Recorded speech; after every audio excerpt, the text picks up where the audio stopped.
పారదర్శకంగా రాజీవ్ యువ వికాసం. ఇప్పుడు ఇది నిరుద్యోగులు ఎవరైతే ఉన్నారో, యువకులు ఎవరైతే ఉన్నారో వాళ్ళు స్వయం ఉపాధి పొందడానికి, వాళ్ళు బిజినెస్ ఆర్ ఇంకేదైనా స్టార్ట్ చేసుకోవడానికి 50,000 నుంచి 3 లక్షల వరకు 3 గ్రూపులుగా డివైడ్ చేసి, గ్రూప్ 1, 2, 3 అని డివైడ్ చేసి 50,000, 1,00,000, 2 లక్షలు, 3 లక్షలు ఇట్లా వాళ్ళకి లోన్లు ఇవ్వబోతున్నారు అనమాట. ఆ లోన్లలో 40% to 60% వరకు రాయితీ ఇవ్వబోతున్నారు. సో అదే రాజీవ్ యువ వికాసం పథకం. దాదాపు దీని కింద 6,000 కోట్లని లోన్ల కింద యువకులకి, నిరుద్యోగులకు ఇవ్వబోతున్నారు. 5 లక్షల మందికి ఉపాధి కల్పనే లక్ష్యం. జూన్ 2వ తేదీన లబ్ధిదారుల జాబితా. అబద్ధాల పునాదులపై ప్రభుత్వాన్ని నడపలేం. ముఖ్యమంత్రి రేవంత్ రెడ్డి రాజీవ్ యువ వికాసం పథకం ప్రారంభం. జూన్ 2వ తేదీ వరకు మొత్తం ఎవరెవరైతే లబ్ధిదారులు అర్హులైతే ఉన్నారో వాళ్ళంతా డేటాని కలెక్ట్ చేస్తారు. వాళ్ళకి లోన్లు వచ్చే వాళ్ళు ఎవరైతే ఉన్నారో వాళ్ళ లిస్టు బయట పెడతారు జూన్ 2న. సో ఆ లోపు అందరూ అప్లై చేసుకోవాలన్నమాట. రాజీవ్ యువ వికాసం పథకాన్ని పారదర్శకంగా అమలు చేస్తేనే ప్రజలకు తమపై నమ్మకం కలుగుతుందని రేవంత్ రెడ్డి అన్నారు. 6,000 కోట్లతో 5 లక్షల మంది నిరుద్యోగ యువతకు ఉపాధి కల్పించడానికి ఈ పథకం ప్రారంభించాలని రాష్ట్ర ప్రభుత్వం నిర్ణయం తీసుకుంది. సోమవారం సాయంత్రం అసెంబ్లీ ఆవరణలో యువ వికాసం పథకాన్ని ముఖ్యమంత్రి ప్రారంభించారు. మంత్రులంతా ఈ కార్యక్రమంలో పాల్గొన్నారు. కానీ ముఖ్యమంత్రి ఒక స్టేట్మెంట్ ఇచ్చింది. అందులో ఎమ్మెల్యేలుగా మీరే చూసుకోవాలి, మీకు మీ చుట్టూ ఉన్న వాళ్ళు లేకపోతే వాళ్ళు అది లేదు ఇది లేదని అన్నారు కదా, వాళ్ళని మీరే అర్హులైన వాళ్ళని మీరే ఇది అమలయ్యేలా చూడండి అని అంటున్నారు. మళ్ళీ ఇది కాంగ్రెస్ కార్యకర్తలకు పోతే మళ్ళీ మిగతా వాళ్ళు అర్హులైన వాళ్ళకి ఇవ్వకపోతే పెద్ద మోసం అవుతుంది. మళ్ళీ ఇప్పుడు ఆల్రెడీ వాళ్ళు ఆర్థికంగా బలంగా ఉండి ఎమ్మెల్యే పక్కన తిరుగుతున్న యువకుడైతే మళ్ళీ వాళ్ళకే మీరు ఇస్తే, అర్హులైన వాళ్ళని గాలికి వదిలేస్తే మళ్ళీ పెద్ద మోసం అయింది. ఇది మళ్ళీ కాంగ్రెస్ స్కీమ్ అయిపోతుంది. ఎందుకంటే మీరు ఆ తరహా స్టేట్మెంట్ ఒకటి కనబడ్డది.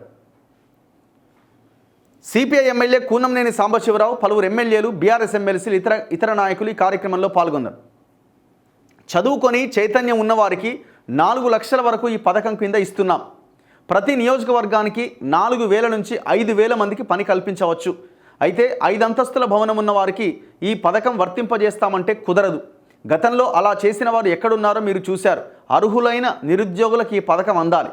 ఫస్ట్ మీరు చేయాల్సింది బలహీనమైనటువంటి వాళ్ళకి, ఇల్లు లేక అసలు కనీసం ఆ కుటుంబం బతకడానికి అవకాశం లేకుండా ఉన్న వాళ్ళకి ఫస్ట్ ప్రయారిటీ కింద వాళ్ళకి ఆ ఉపాధి కల్పించే ప్రయత్నం చేయండి. అట్లా స్టెప్ బై స్టెప్ అర్హులైన వాళ్ళని ఎంపిక చేయండి. ఆర్థికంగా చాలా ఇబ్బందులు ఉన్నందువల్ల ప్రజలకు వాస్తవాలు వివరించి దుబారా తగ్గించాలి అని కార్యాచరణ నిర్ణయించుకున్నాం. ప్రభుత్వ ఆదాయంపై వేసిన అంచనాలు తప్పాయి. అబద్ధాల పునాదులపై ఎన్ని రోజులు ప్రభుత్వాన్ని నడుపుతాం? బీఆర్ఎస్ పాలనలో పన్నులు సరిగ్గా వసూలు చేయలే, ఆదాయం పెంపు గురించి పట్టించుకోలే. మేము 14 నెలలుగా గత ప్రభుత్వ విధానంలోనే ఇసుక పైన పన్ను వసూలు చేశాం. గత నెల రోజులుగా నేను గట్టిగా దృష్టి పెడితే రోజువారీ ఆదాయం 1.5 నుంచి 3.5 కోట్లకు పెరిగింది.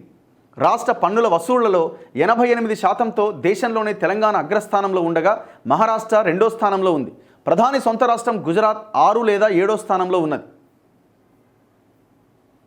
ఇట్లా జూన్ 2వ తేదీన ఈ మంజూరు పత్రాలు పంపిణీ చేస్తారట. రాజీవ్ యువ వికాసం పథకం లబ్ధిదారులకు జూన్ 2వ తేదీన ఆర్థిక సహాయం మంజూరు పత్రాలు పంపిణీ చేస్తామని ఉప ముఖ్యమంత్రి భట్టి విక్రమార్క వెల్లడించారు. యువ వికాసం పోర్టల్ నుంచి దరఖాస్తులను డౌన్లోడ్ చేసుకొని మండల పరిషత్ కార్యాలయంలో అధికారులకు సమర్పించాలి అని నిరుద్యోగులకు ఆయన సూచించారట. ఈ ఎంఆర్ఓ ఆఫీసేనా మండల పరిషత్ అంటే? MPDO office. ఆ ఆఫీసుల్లోకి వెళ్ళి అవి ఆ అప్లికేషన్స్ సమర్పించాలట. మరి అప్లికేషన్ ఎక్కడ వస్తుందంటే ఈ యువ వికాసం పోర్టల్ ఉండదో ఆ పోర్టల్ నుంచి డౌన్లోడ్ చేసుకోవాలి. గత ప్రభుత్వ హయాంలో పబ్లిక్ సర్వీస్ కమిషన్ ఉద్యోగ నోటిఫికేషన్లు విడుదల చేయాలని ధర్నాలు చేసే పరిస్థితి ఉండేది. మా ప్రభుత్వం అధికారంలోకి వచ్చిన తర్వాత జాబ్ క్యాలెండర్ ప్రకారం నోటిఫికేషన్లు విడుదల చేయడం వల్ల పోటీ పరీక్షలకు ఒకేసారి సిద్ధం కావడం ఇబ్బందిగా ఉందని, నోటిఫికేషన్ల మధ్య కొంచెం విరామం ఇవ్వాలని కోరుతూ ఆందోళన చేసేలా విరివిగా నోటిఫికేషన్లు ఇచ్చే పరిస్థితి తెచ్చాం. ఇట్లా నిన్న వాళ్ళ మాట్లాడడం జరిగింది. యువ వికాసం పోర్టల్ అట ఏందో చూద్దాం.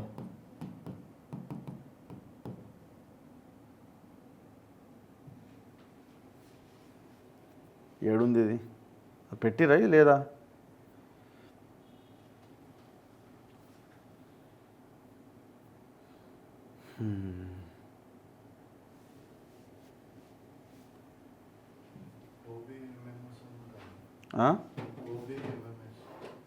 ఏంది ఓబిఎంఎంఎస్?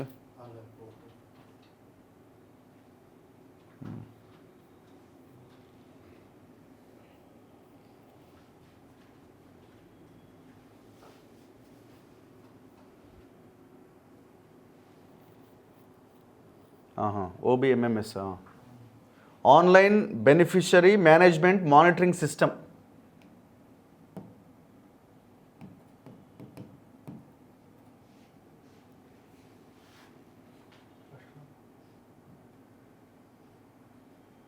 మీరు ఏం చేయండి అంటే ఈ అప్లికేషన్ కావాలన్న వాళ్ళు ఇగో మన గూగుల్కి వెళ్ళి OBMMSTS అని కొట్టండి.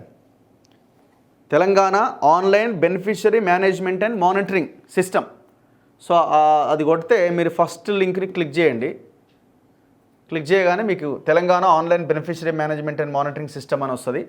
రాగానే ఇక్కడ for Rajiv Yuva Vikasam scheme registration click here అని వస్తుంది. వెంటనే దీన్ని క్లిక్ చేయండి.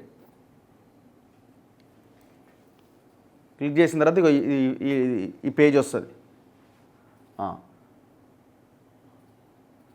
Click here to application form for Rajiv Yuva Vikasam scheme SC ST MBC BC corporation MFC CMFC and BC federations.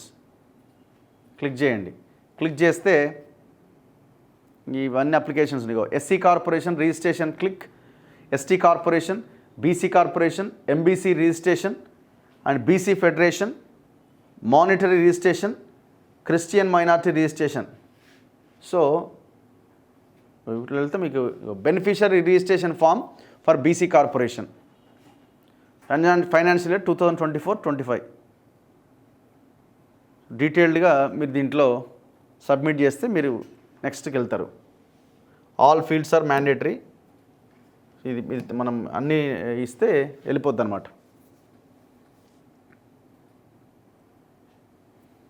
So ఇది ఒక 3 నుంచి 4 లక్షల రూపాయల వరకు మీకు ఈ స్కీమ్ కింద మీకు డబ్బులు ఇస్తారు. ఆ డబ్బులు ఇస్తే మీరు ఉపాధి పొందడానికి అవకాశం ఉంటుంది. కానీ ఇది ఎంతమందికి అర్హులైన వాళ్ళకి ఇస్తారన్నది చాలా ఇంపార్టెంట్. ఇది మరి చూడాలి రాబోయే రోజుల్లో స్కీమ్ గురించిన స్కీమ్ ప్రవేశపెట్టడం అనేది చాలా గొప్ప విషయం, మంచిదే.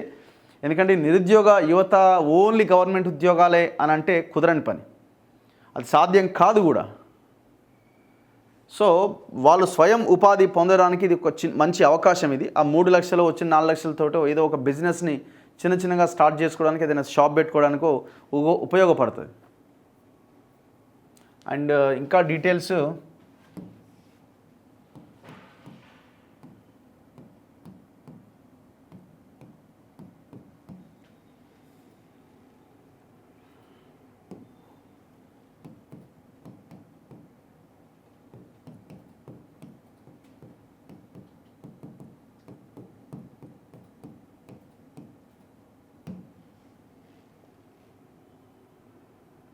ఇగో మీరు చాట్ జీపీటీకి వెళ్తే మొత్తం డీటెయిల్డ్గా ఉన్నాయి చూడండి.